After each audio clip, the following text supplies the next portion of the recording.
Hi, I'm Joseph Coco. I'm at MoCCA Fest 2012. If you could introduce yourself, please. Hi, I'm Lena Chandhok. I'm a recent alumna of the Center for Cartoon Studies at Junction, and I make a lot of mini comics and stickers, prints, and stuff like that. All right, so what's bringing you to MoCCA this year? Are you primarily looking to sell your wares, or are you more interested in making connections in the comics community? It's a little bit of column A, a little bit of column B, because I'm here because I have three wonderful table mates who were willing to go in on a table with me. So I obviously selling comics and stickers and stuff like that, getting my work out there, and making money, obviously, is great. Right. But it's also been a really great convention for meeting people. This is my third year doing it, so I've run into people that I've seen before. There's a girl, Maggie, and I keep reintroducing ourselves to each other every year. We forget briefly that we've met and then we do it again. So it's fun to reconnect with people. And now that we're local, Paul and I just moved here right after graduation, so we've been living here about a couple months.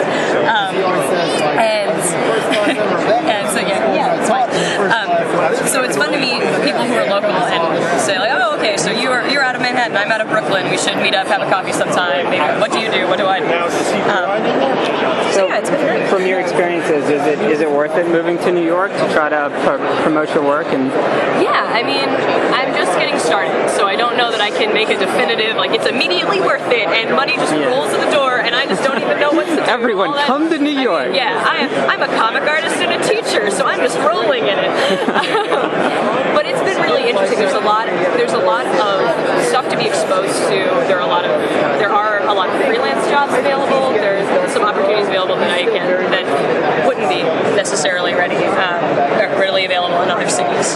So it's very interesting. Like, I never thought I would move to New York, but it's been really, really interesting. And it's let me do the work that I want to do, basically the proportions that I want to do it. I want to work, I want to teach and I want to draw comics and I want to do illustrations for money, and I've managed to start doing those. I'm at level 1 of doing all those things in like the first 8 months, which is, to me, not bad progress. That's great. Are you teaching art students?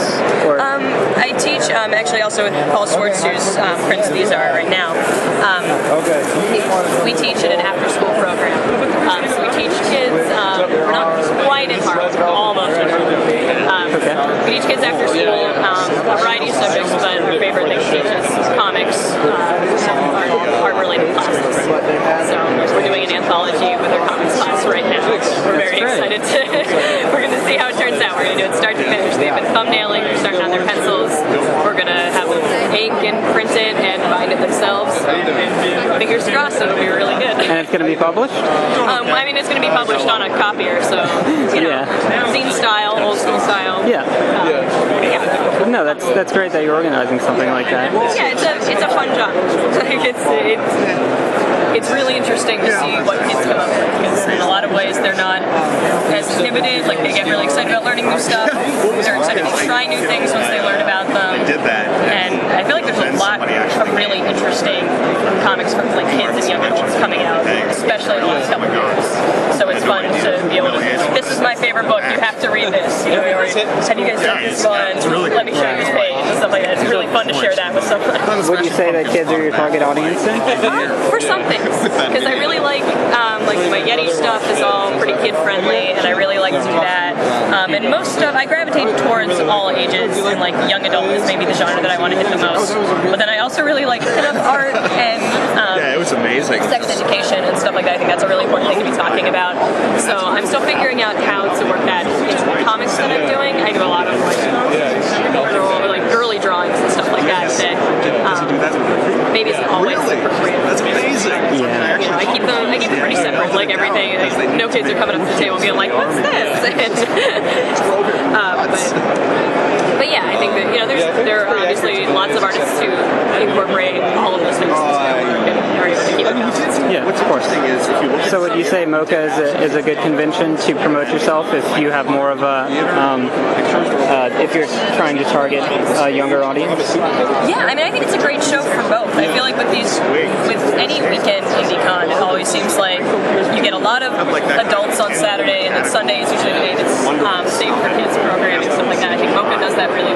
Right. I've been seeing a lot of kids around. Yeah, there are a lot more kids today. But one of the things I love about MoCCA in particular is that you get a lot of street traffic Yeah. who wouldn't necessarily come in if they who aren't necessarily coming like, oh, I have to see Gary Panther, or I have to see this person or that person.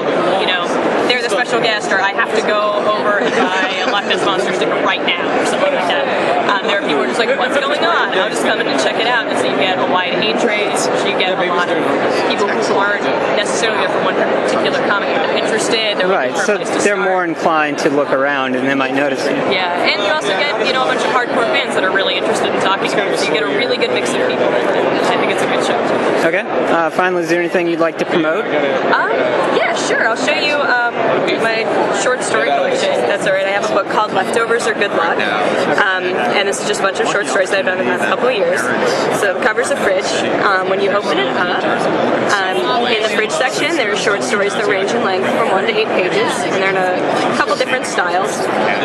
But then in the freezer section, there are my comics from Hourly Comics Day last year. Oh, that's cute.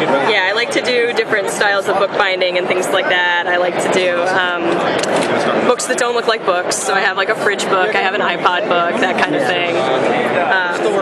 And then, let's see, then my other most recent thing are these hipster stickers, which I've been really enjoying doing. They're just for hipster girls right now, but later I'm hoping to expand into some gentlemen, maybe into some backgrounds, things like that. So they're little stickers that print in a copy shop, hand cut out, and all the little speech bubbles are things hipsters say, with or without the hashtag. But they're fun to write and fun to draw. Having a good time with those. Okay, well, thank you very much. This has been Joseph Coco with Sequel Labs. I hope you have a great MoCCA. Thanks, you too.